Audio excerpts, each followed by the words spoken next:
16 minutes and I still have to drive back. Oh man, I need to get this shot though. This sunset looks too good. 15 minutes, baby, 15 minutes. Gotta go, gotta go, gotta go.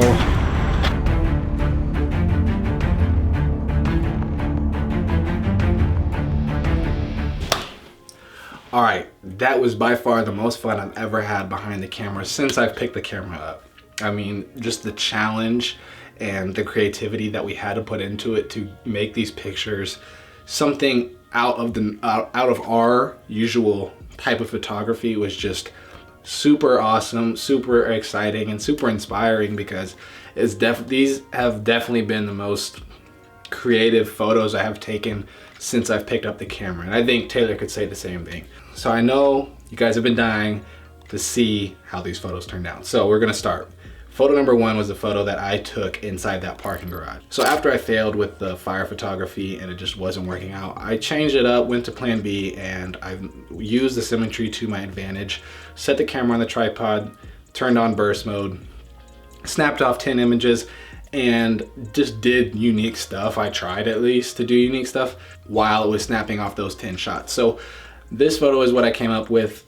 As you can see in the photo, there's watermarks from footsteps leading up to me, which I think is what makes the photo. I don't think it's the symmetry, I don't think it's the colors, I think it's honestly those footsteps. And the only reason those were there is because I failed. So I failed with the water reflection photography, I failed with the fire photography, but it worked out in my advantage because as I was running back and forth between the camera and my spot up there, I actually ran through the puddle that I had tried to make with the water reflection, and it got on my shoes and obviously led up to me running up there and doing that pose. So not only do you have the leading line with that yellow line separating the two lanes of traffic, but you have that footstep watermark leading up to me, which I think is just what makes this photo, honestly. Photo number two is this photo of Taylor. So what is so unique about this photo is the guy didn't even use a tripod. He didn't even set it on burst mode. He just literally snapped off one photo, and I don't know if he knew what underneath his shoes looked like, or if he actually looked at what underneath his shoes looked like. But either way, I mean, how do you get that good of a composition with just taking a picture of underneath your shoe? Like that yellow and that dark green matching underneath his shoe with the yellow and dark green from that parking garage sign is just like perfect. Like super simple, executed really well, and it's all about composition that makes a photo, and Taylor definitely nailed it on this one. So good job on this photo, Taylor. So moving on, photo number three, my photo underneath the underpass, underneath the interstate. So I spent way too much time editing this photo, more time than I want to admit. I'm not even gonna tell you how much time it took me to edit this photo. I had to edit a lot of stuff out, including my legs.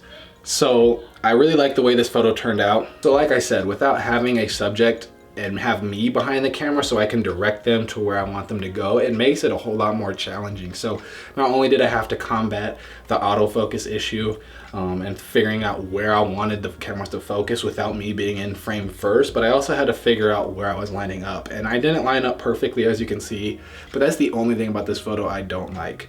Everything else about this photo literally outweighs that. So even though I'm not perfectly symmetrical with the underpass, that bus just completely just makes up for that. Like I didn't plan that, I didn't Photoshop that. That was there perfectly where I needed it to be, right where I needed it to be, and it just worked out amazing. So perfectly timed photos like this definitely can make a photo, and this has definitely become my favorite photo, not only because of the time it took, but the execution in it just really worked out in my opinion. So continuing on is photo number four. This is Taylor's photo. I don't know where he found this spot. This is an amazing spot in downtown Omaha. I mean, you have rural mixed with urban and street with that sunset. It's just the colors in it are amazing. And I mean, congrats Taylor on that find, because I don't know where you can find sunflowers just sitting around in downtown Omaha. So really good job on that. These colors just make this photo just really pop. So photo number five is actually a double whammy. I mean, you have people who know anything about Omaha or are from Omaha. Douglas Street is a very major street in Omaha.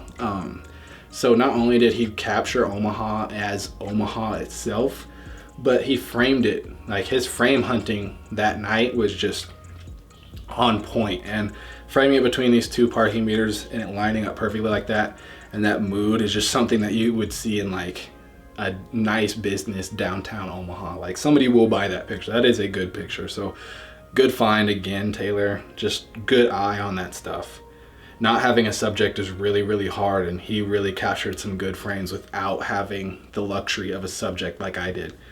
So moving on, the last photo is this photo of me with the flower. This had taken me a super long time to get right. The particles just weren't breaking how I wanted. It wasn't in focus at some times. Finding the right spot to have the camera focus is just something that's super hard to do when you're not actually behind the camera to focus it on what you want it to focus on. So I really like the way this one was executed as well. Nothing super crazy about it, but it looks super crazy. So I think that's why it worked out in my advantage. So without further ado, guys, we went over the photos. Now it's time to break down voting. So out of everybody who voted, I want to say thank you, first of all. Second of all, it really helps us out, and the interaction and support is always something that we're looking for. So thank you guys. It really means a lot. There were a total of 232 total votes. So we're going to break down individual pictures out of that total and then tell you guys what three had the most amount of votes. Photo number one, the photo of me in the garage, that had 32 votes. Photo number two, that had 17 total votes. Photo number three, that had 56 total votes. Photo number four, that had a total of 54 total votes. Photo number five, that had a total of 32 total votes. Finally, photo number six, that had a total of 41 total votes. And now is the time you have all been waiting for. The winner of the photo challenge by a very narrow margin is me. Like I said, it was a very narrow margin. Out of the total amount of votes, my three accumulated 129 total votes.